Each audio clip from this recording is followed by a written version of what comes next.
السلام عليكم ورحمة الله تعالى وبركاته. كنتمنى تكونوا بألف خير وفي صحة جيدة بإذن الله. كيف ما شفتوا معنا هذا السيد مسكين فرتكوا ليه كاع السلعة، حيدوا ليه الزيت كله، يعني لأن الزيت ولا ممنوع منعا كليا أنه يجي من المغرب. وزيادة على هذا الشيء راه كاينة حتى غرامة مالية ديال 500 أورو. ردوا بالكم بالنسبة للناس اللي باغيين يجيبوا الزيت من المغرب او كيصيفطوا على الزيت مع العائله، كيقولوا لهم باش انهم يرسلوا لهم الزيت. راه هادشي راه ما كاينش وراه ما بقاش وراه خرج حتى بلاغ كذلك حتى بالنسبه للناس اللي كتم غاديه مشارجيه للمغرب. بالنسبه للاتات المنزليه كاينه اللي غاديه بكراسه، الناس غاديه كتلقى الطوموبيله غاديه مدكوكه، يعني رهاب منها الارض. راه هذا الشيء راه ما بقاش، راه خرج بلاغ رسمي كيأكد على هذا الشيء انه ممنوع منعا كليا. الا لقاو عندك هذا الشيء الزيت والاتات، وزياده على هذا الشيء راه كيحيدوا لك السلعه وغرامه ماليه ديال 500 أورو. بالنسبه لواحد القضيه بالنسبه للزيت، الزيت راه موجوده هنا في ايطاليا، من الاحسن انكم تاخذوه من هنا من ايطاليا او فرنسا. راه حتى الجوده ديالو راه زوينه، واخا حنا اننا ولفنا داك الزيت، داك الذوق ديال الزيت اللي كاين في المغرب، يعني ما كنرتاحوش او ما كيعجبناش شي زيت اخر من غير الزيت ديال المغرب. ولكن ما عندنا ما نديرو، ما علينا الا ناخذ الزيت هنايا باش اننا نتفاداو تجينا واحد الزيت اللي هي مغشوشه. لان الزيت اللي كتصيفطوا عليها باش انكم تجيكم من المغرب راه كونوا مأكدين انها كتجيكم مغشوشه. بالنسبه للناس اللي كياخذوا الزيت اللي هي ايترويات، راه كونوا مأكدين انها مغشوشه، راه ماشي هي زيت طبيعيه 100%. وبالاخص زيت اللي شي حاجه كناكلوها يوميا، شي حاجه اللي حنا الزيت ضروري من الزيت. لهذا اللي بغى الزيت كل واحد وعلاش قدر اننا نطحنوا داكشي اللي قسم الله نطحنوه ونستافدوا منه، ماشي ناخذوا اطرويات. الله يحسن العوان، الناس كتبغي تاخذ 2 اطرو 3 اطرو، ولكن ديك الزيت راه من الاحسن انني ما ناخذهاش، لكن غناخذها مخلطه ومغشوشه احسن من ناكلهاش. بالنسبه للناس اللي هنا في ايطاليا بغيتوا الزيت تجيكم من المغرب، راه هادشي ما بقاش. منعا كليا بان الزيت دخل لاوروبا. علاش؟ لان المنتوج في المغرب منتوج قليل. الا دخل لاوروبا، دخل لفرنسا او ايطاليا او الدول الاوروبيه، راه غادي يتزاد الثمن ديالو، غادي يتضاعف، يعني غيولي واحد الثمن اللي هو خيالي.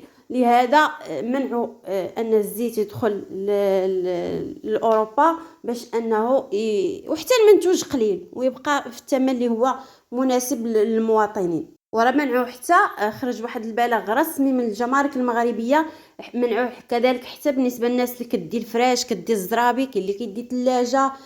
كل واحد وشنو كيدي. يعني حنا المغاربه معروف علينا هذه القضيه، كنتم غاديين مشارجين الطوموبيل محوطه منها للارض.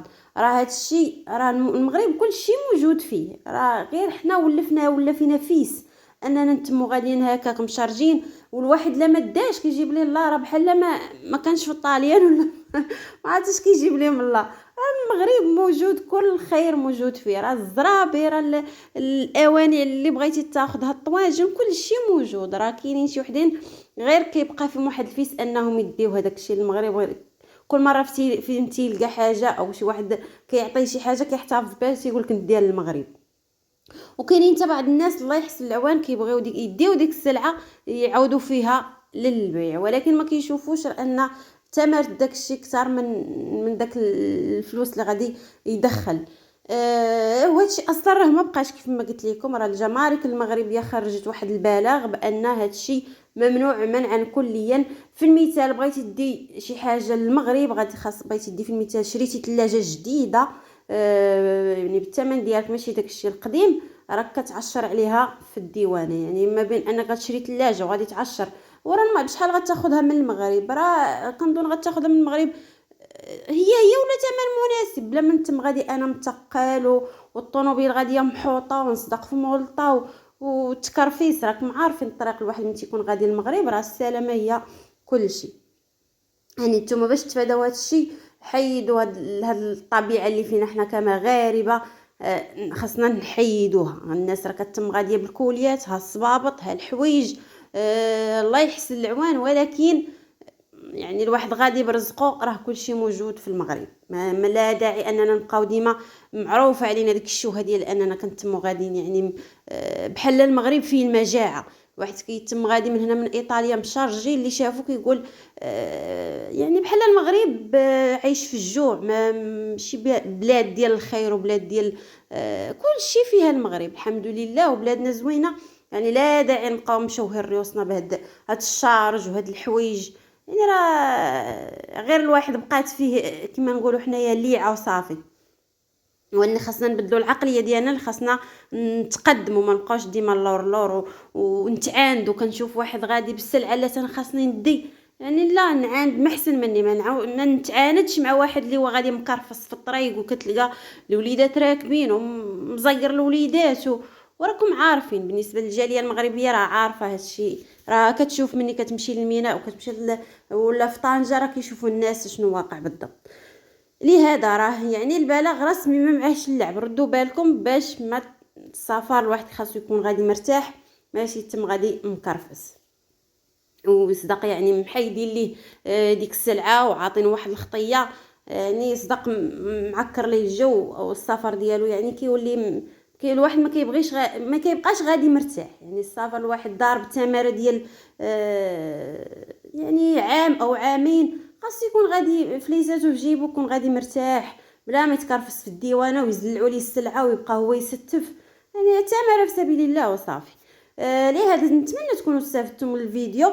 ما تبخلوش علينا باللايكات ديالكم وتشتركوا في القناه باش ان شاء الله دائما توصلوا بالجديد. كنقول لكم السلام عليكم ونتلاقاو في فيديو قادم باذن الله.